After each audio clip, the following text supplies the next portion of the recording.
Hey there. Today, I'd like to give you 5 tips to help you study more effectively. One caveat though, if you're looking to study for an exam without actually learning anything or cram for a test tomorrow, that is not this. What we're talking about here are ways you can get more out of your study, whether it's for school, for a job, a future career, music, technology, martial arts. So let's jump in. Number 1. Don't memorize through repetition. Learn through it. So for instance, as I play through a scale, just knowing how to play the scale only gives me some benefits. I learn to improve my tempo so it's more steady, I improve my accuracy, etc. But if I play that scale over a song in that key, then I can look to find the notes that sound better over each chord. Maybe write that down. Now I'm learning while I repeat the scale over and over. You can apply this to vocabulary. Learn how to change it for different situations. Maybe learn where it came from and why we use that word today. Maybe look for patterns that happen with certain numbers in multiplication. Or figure out just 1 or 2 of the symbols in a formula so the formula makes a bit more sense and is therefore easier to remember. If it's a movement in gymnastics, football, martial arts, parkour, first picture how it will look in context, then do it. Whatever it is. I used to do something a friend called slow motion freestyle, and it was basically fighting but moving very slowly to watch what our hands did, our feet, our eyes, our head movement, but with less concern about a full speed punch or kick, just to concentrate on getting those little movements right to develop muscle memory. I feel like I've used that in so many areas, practicing an instrument, pronouncing words in a new language, slowing things down to understand the nuances, then doing them myself until they match the expert or native or whatever the goal is. Number 2, know why you're studying whatever it is you're studying. If it's just a required subject in school or training to satisfy a job requirement, then you will do a better job if you at least acknowledge that you need to do well enough to get through it. Then it's just a short hop to actually wanting to learn it. However, if you only care about it to pass a test and move on, your brain knows that and will not build the strong pathways to access the information, which it would build if it believed this was important and needed to be accessed easily and quickly in the future. That's only done through struggling to understand it, which is different than memorizing.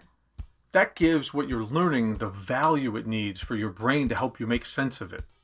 And don't worry, if you're concerned you're wasting brain space or energy on something that you think doesn't really matter, your brain will push this aside as you work on things you really care strongly about.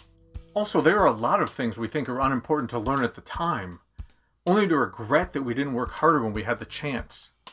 I remember I had to figure out how long a network cable had to be to go across the longest distance I would have in an office. And the office was a rectangle, so if I had to do it at a diagonal, that would be the longest straight single distance.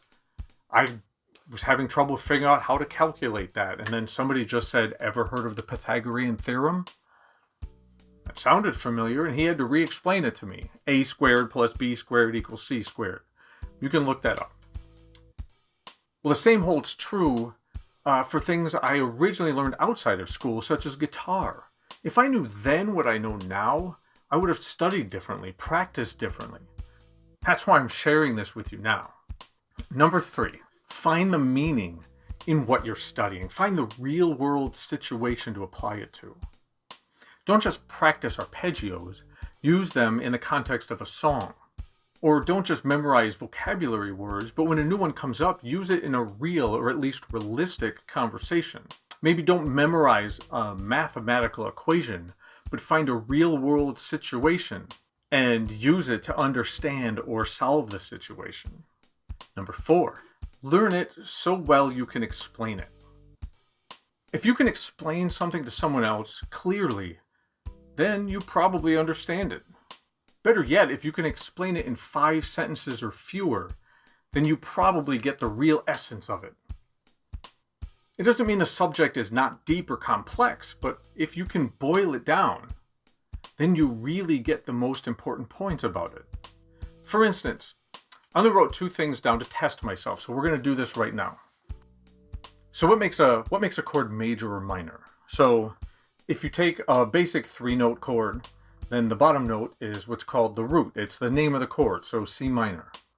So this first distance is called a third, all right? So if that third, the bottom third is major, then the chord is major.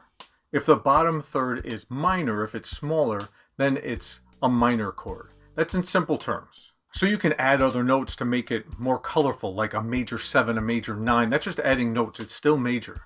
All right, the other one is what's a good way to learn verbs in a language? So in many languages, there's a way to talk about I, a way to talk about you, a way to talk about he, she, they, and then a way to make those plural. So a way to talk about we, a way to talk about all of you, you all, y'all, or to talk about they, so multiple people that we're talking about, not to.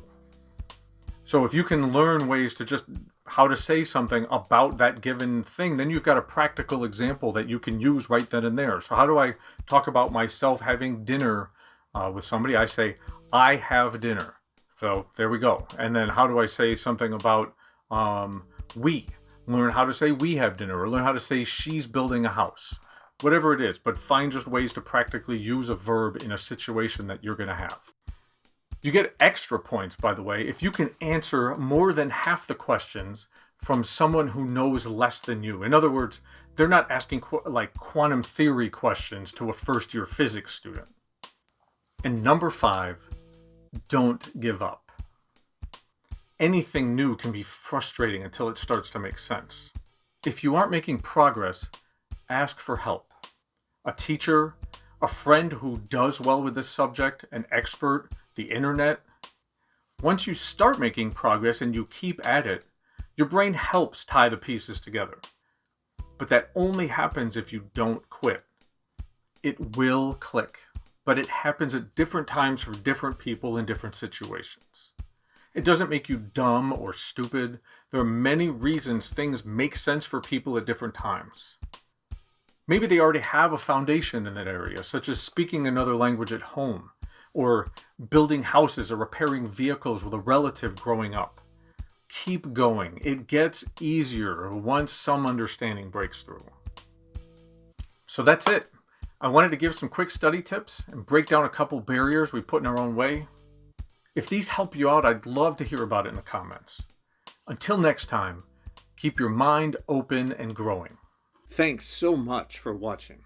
If you enjoyed this video, click the like button and subscribe for more videos like this one. We want to help you know you can learn.